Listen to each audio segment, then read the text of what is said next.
Hey guys! Today I'm filming some OnlyFans exclusive content, but I also wanted to make this into a vlog where I sit down and talk to you guys about something that's been on my mind lately, which is I want to rant about the difference between jokes and actual hate. So if you like my sit down candid chat videos and you also like some sexy B-roll, stay tuned because I'm thinking the layout of this video is going to be this intro, B-roll, rant, then some more sexy B-roll in a different outfit. Let's begin, shall we? I hope you enjoy.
Okay, we're on to outfit 2, and outfit 2 is clearly a Batman ensemble. I'll show you the bottom in the montage at the end, but let's get into this fucking rant. Okay, so yesterday I was watching a Philip DeFranco video, and there's apparently this new trend on TikTok, which I am not personally on.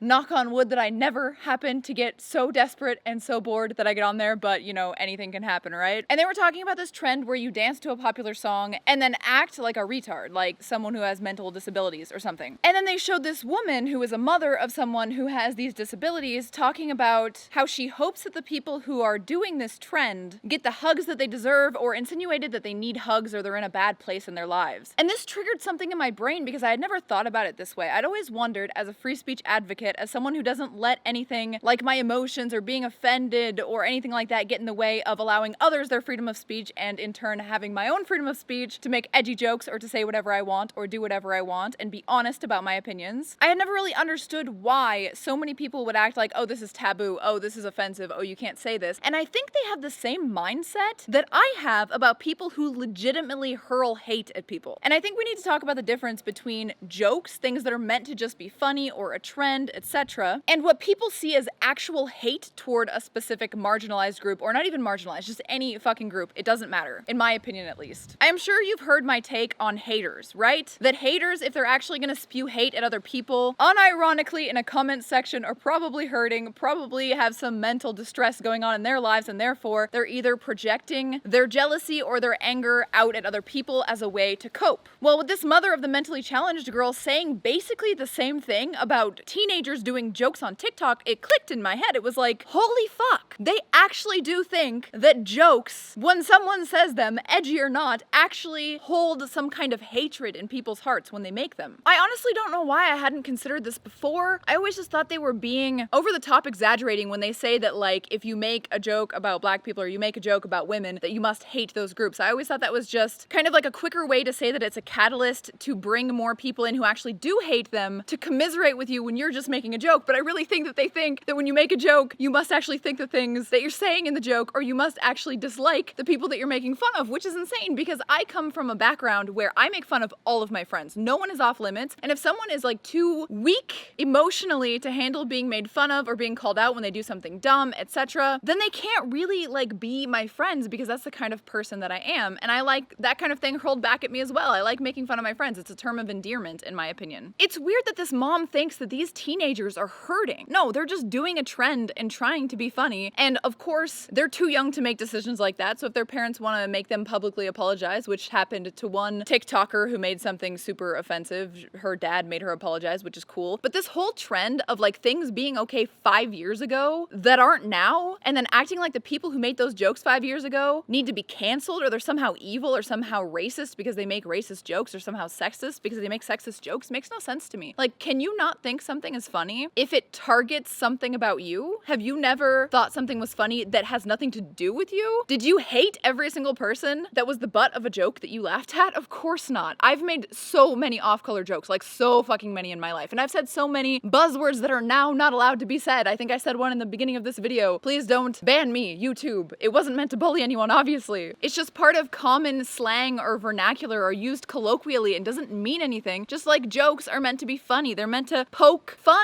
at something that we should be normalizing and that people should be strong enough to allow as freedom of speech in a group of friends or on a fucking social media platform. If anyone is going to make an argument in the comments that these kids are too young to be making these jokes or too young to understand the repercussions and the hurt feelings that might happen in their high schools or something, that's fine. I'm talking about adults. I don't know anything about the TikTok culture. I'm sure they're all very young and probably shouldn't be participating in a trend that might hurt some of their fellow classmates or something. But do I think that these kids that are making jokes about the mentally disabled or whatever, do I think that they're gonna grow up hating, like literally hating mentally disabled people? Absolutely not. Jokes don't spawn hate. And I think there's an argument to be made that even if there is a small demographic of people who use those jokes in order to fuel their actual hatred, that trying to silence people to stop that small demographic is not worth it. Because our freedom of speech is so fucking important. It might not seem important to make edgy jokes. You don't understand the importance of freedom of speech if you reduce it down to like, oh, you just want to say edgy jokes. It's not about the edgy jokes. That's the first thing that will go. Then it will be our freedom to talk politics, our freedom to speak the truth. If we don't protect all speech, then no speech is protected. And I think intent matters. And no, every time I make an edgy or racist joke to my friends of that actual ethnicity or demographic, I'm not slinging hate their way in the same way I'm not slinging hate when I make fun of Jay for misclicking and dying in League of Legends or something. Let me know what you think about this. I'll link the Philip DeFranco video and the timestamp for his video down in the description so you can go check it out and see the context. When you think about this topic and when you respond, try to keep an open mind about this. I know there's going to be a lot of people having emotional reactions because they're thinking about how marginalized people or people who have mental handicaps or mental disabilities are underdogs and we should protect them at all costs. But you should actually remember what those costs are, and you should actually think about the real implications and the real intent behind those things, rather than throwing a bunch of children under the bus as if this whole next generation is racist, bigoted, sexist, homophobic, etc. And try to remember that humor is a coping mechanism for so many fucking people, and to take that away from them in hard times is a little weird. I'm interested to know what you think, but we are burning daylight here today, so I'm gonna finish up taking pictures of this second set, and I will see you guys in the next video. Enjoy the B-roll.